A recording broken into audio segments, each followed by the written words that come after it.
Hello guys, good morning. Medyo mainit ngayon, very good.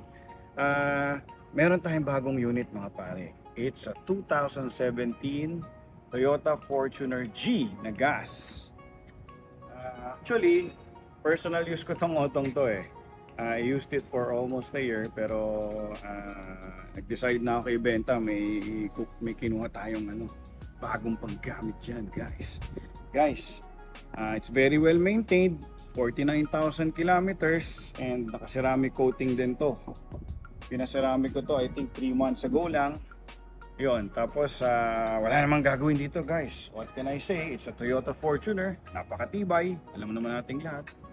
Tara pare, pasok tayo, pakita natin yung maganda. Guys, nandito na tayo sa loob ng ating fresh na Fortuner. Pare, let's pakita mo to. Ito, the usual, di ba? Manibela niyan. Tapos, 49,928 ang milyahe. May paddle shifter tayo. Ang aircon, napakalamig.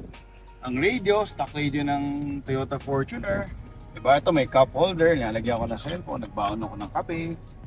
Tapos, matic siya. Pare, meron siyang eco mode. Saka pag gusto nyo humataw, may power mode.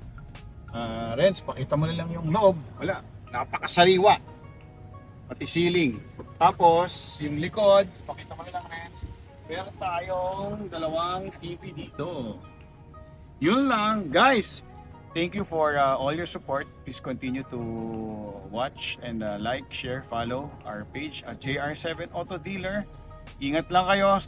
Stay healthy always. God bless.